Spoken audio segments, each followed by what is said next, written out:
On va maintenant parler de la réalité du trading. Aujourd'hui, sur les réseaux sociaux notamment, Instagram, Snapchat et compagnie, on voit vraiment, ou depuis quelques années même, je dirais, une émergence d'un phénomène et de publicités vraiment mensongères sur le trading qui sont autant fausses qu'elles donnent une mauvaise image du trading. Ces publicités, elles visent à appâter des novices, des débutants, en leur faisant miroiter des gains, mais mirobolants. Ok, des gains rapides, faciles, sans le moindre effort, tranquille au bord de ta piscine, avec ton téléphone, à gagner beaucoup d'argent.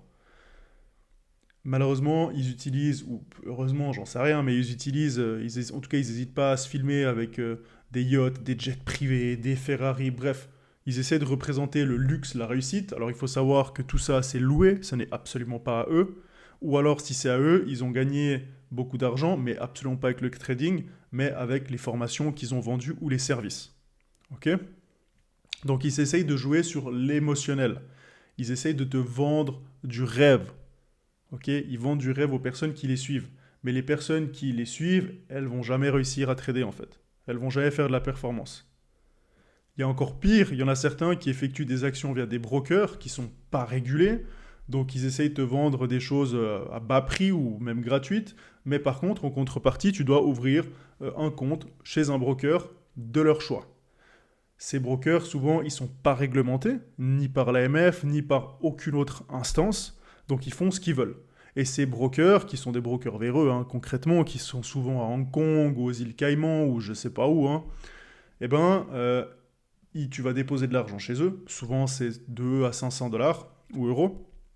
Et en fait, chaque fois que tu vas prendre position, il y aura des énormes commissions par trade. Des énormes frais que eux vont encaisser. Pire encore, certains brokers, ils vont gagner de l'argent quand toi, tu vas perdre. Donc, en fait, l'influenceur, lui, va prendre une commission sur tous les gens qui ramènent, il va toucher un billet sur les gens qui ramènent, plus encore des commissions sur tous les gens qui perdent.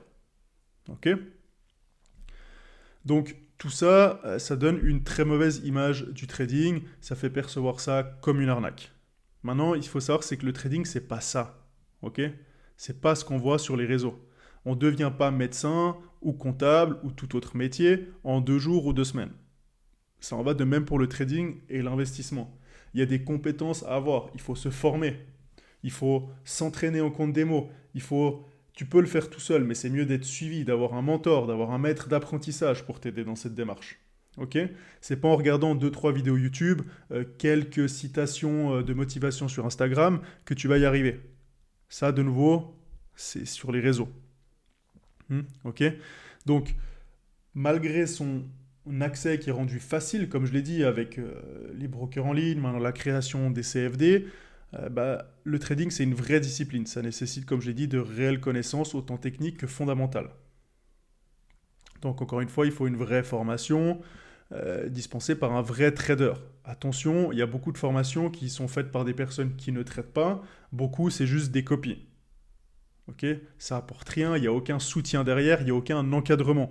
On te vend la formation chère et derrière, il n'y a rien. Tu te débrouilles. Donc, après une phase d'apprentissage théorique, il faudra passer sur un compte démo avant de se lancer avec un petit capital du départ. Donc tout ça, ça prend du temps. Désolé si je te déçois, mais on ne devient pas riche en une semaine en tradant. Encore une fois, si tu crois que tu vas devenir riche en quelques jours, en suivant quelqu'un, tu te trompes. Je suis désolé si je te déçois, mais c'est la vérité du trading. Ok. C'est comme ça.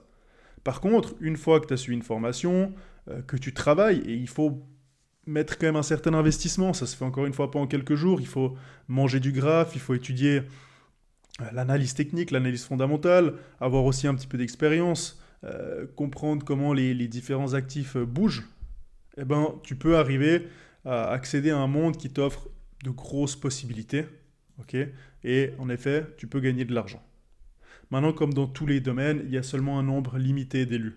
Ok. Il y en a peu qui arriveront jusqu'à cette phase de pouvoir vivre du trading ou même de gagner un revenu complémentaire de façon pérenne. Il y en a beaucoup qui peuvent réussir à court terme, mais sur le long terme, ils ne vont pas tenir la distance. Pour y arriver, il faut être sérieux, il faut être patient, il ne faut pas abandonner et il faut travailler dur. Et c'est ça la réalité du trading. C'est pas ce qu'on voit sur Instagram, c'est pas ce qu'on voit sur Snapchat. Et ça, c'est quelque chose que j'essaye vraiment de faire comprendre aux gens. Ok. Donc, ne te laisse pas avoir, travaille dur et peut-être que tu auras une chance d'y arriver. Donc ça, c'était pour la réalité du trading. J'essaie un petit peu de casser les mythes, mais j'aimerais vraiment te faire rendre compte que le trading, c'est pas ce que tu peux voir sur les réseaux. Ok. On peut certes trader de n'importe où. Ok. Par exemple, moi, je suis suisse, normalement, j'habite en Suisse, mais là, je suis en Espagne depuis un mois. Oui, en effet, tu peux travailler depuis n'importe où. Maintenant, c'est pas avec ton téléphone au bord de la piscine. C'est quand même avec des écrans, minimum 2 écrans d'ordinateur, et avoir un minimum de confort pour pouvoir travailler et analyser les graphiques correctement. On va maintenant s'attaquer au type de trading et au type de trader que tu es. Parce que comme je l'ai dit au début de vidéo, il y a plusieurs sortes de traders et de trading. Donc comme tu peux le voir à l'écran, ça va dépendre de la temporalité d'intervention. Donc je t'explique. Il y a 3 types de trading que tu peux voir à l'écran. Ça va être le swing trading. Donc le swing trading, ça va être plutôt du long terme. Donc tu vas rester plusieurs jours, plusieurs semaines en position. Ensuite, à qui ça s'adresse? À une personne qui n'a pas forcément trop de temps sur les marchés financiers, parce que le swing trading, tu vas aller voir, tu vas faire tes analyses, mettons 30 minutes par jour par exemple, quand tu recherches de nouvelles opportunités, et ensuite tu es en position plusieurs jours, plusieurs semaines, voire plusieurs mois. Au-delà de 6 mois, je considère que ça devient plus de l'investissement que du trading, que du swing trading. Donc, si tu as peu de temps, c'est l'idéal. Ensuite, c'est pour tous les niveaux. C'est pour tous les niveaux. Bien évidemment, il faut quand même savoir ce que tu fais. On n'investit pas comme ça sans savoir ce qu'on fait. Il faut quand même une stratégie. Maintenant, dans le sens où c'est plus tranquille. Tu as le temps de voir venir, tu as des stops qui vont être larges, tu as le temps d'adapter ta position. Après, au niveau des actifs, on va plus être sur des actions, des ETF, du forex ou éventuellement des matières premières. Il faut faire attention au type de produit. Par exemple, les contrats futurs, tu auras du rollover et des roulements de contrats futurs et des frais. Ou également pour le forex, il y a pas mal de frais si tu gardes en très long terme. Donc à faire attention à ça. Ensuite, on va avoir le day trader. Le day trader, ça c'est du vrai trading, c'est du moyen terme. Donc là, c'est quelques heures, quelques jours, éventuellement 1-2 jours en position. Au-delà, ça devient du swing. Donc là, tu vas jouer des moments qu'on appelle intraday. Sur des unités de temps, 15 minutes, 1 heure, on verra ça après. On verra après ce que c'est que les unités de temps. Ça, c'est pour quelqu'un qui peut rester un peu plus devant les écrans. Parce que bien évidemment, quand tu dois prendre tes trades et il est ouvert, en général, il faut rester devant. Tu ne peux pas partir comme ça. Bien évidemment, tu peux mettre tes ordres, que ça se clôture automatiquement, mais il y a quand même un certain suivi à avoir des positions. Ensuite, on va avoir, ça va plutôt être pour le niveau, on va dire, intermédiaire. Il faut quand même avoir une certaine expérience, quelques mois d'expérience pour faire du day trading. Et au niveau des actifs, ça va être du forex, des indices, des matières premières de préférence. Je sais qu'il y a aussi des gens, surtout aux États-Unis, ça se fait pas mal. Aux États-Unis, ils aiment bien faire du day trade sur les actions. Personnellement, je suis pas fan. Je fais du day trading sur les indices et un petit peu sur le forex. Les matières premières, c'est pas forcément trop mon truc non plus. Et le troisième et dernier, c'est le scalping. Alors le scalping, attention. Le scalping, c'est souvent ce pour quoi on fait la publicité sur les réseaux, les vendeurs de rêves dont j'ai parlé avant dans la réalité du trading, c'est du très court terme. Très très court terme, quelques minutes, voire quelques secondes en position, ça va extrêmement vite. Là, il faut être à 100% devant l'écran, et on ne peut pas partir, ok? C'est sans interruption, et c'est pour un niveau avancé. Donc souvent, les débutants, ils sont tout excités, ils veulent tout de suite faire du scalping et ils croient qu'eux vont réussir alors que d'autres ont échoué.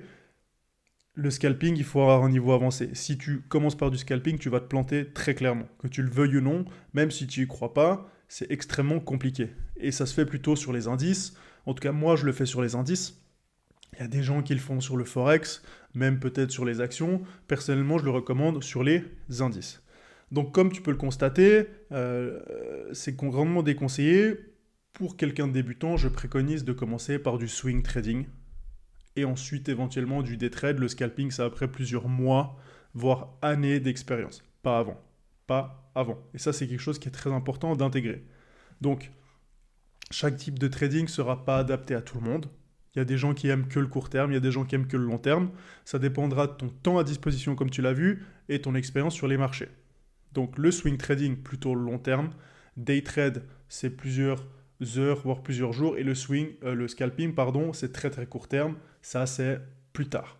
Quand tu seras confirmé, quand tu sais ce que tu fais sur les marchés, quand tu as une méthode complète, que tu as de l'entraînement, de l'expérience. Donc voilà les 3 types de trading. Tu peux, je pense, maintenant déterminer quel trader tu es en fonction du tableau qu'on a ici.